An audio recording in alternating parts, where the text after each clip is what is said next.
When the HOA president whispered to police, "Shoot if they resist," I realized something was seriously wrong. So I grabbed a shovel, tore open my own yard, and exposed the secret they were terrified of anyone discovering. I've lived on my quiet 3-acre property for 10 years, long before the HOA subdivision was ever built next door. But the new HOA president, Mark, desperately wanted my land to complete his perfect community. I refused every offer. That's when the harassment started. Fake violation letters, threatening emails, even strangers taking pictures of my house. But things escalated the morning 3 HOA security officers dressed like cops marched into my yard with 2 real police officers behind them. Mark pointed at me and shouted, "There he is! This land is HOA property. If he resists, shoot." One officer immediately responded, "Whoa, sir, we're not here to shoot anyone." But Mark doubled down. "He's violating HOA law and refusing to surrender access. Use force if necessary." The officers looked confused. I stepped forward and said calmly, "Officer, before you listen to him, come look at something." I grabbed a shovel from my shed and walked to the middle of my yard. Mark screamed, "Don't touch anything. That area is restricted." That's when it clicked. They weren't after my land.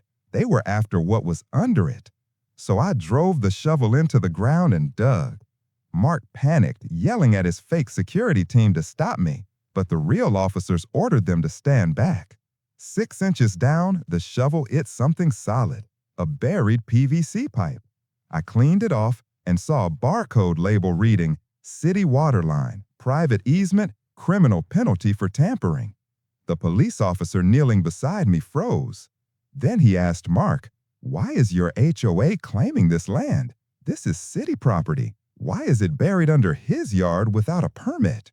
Mark stuttered. His security team backed away. I kept digging.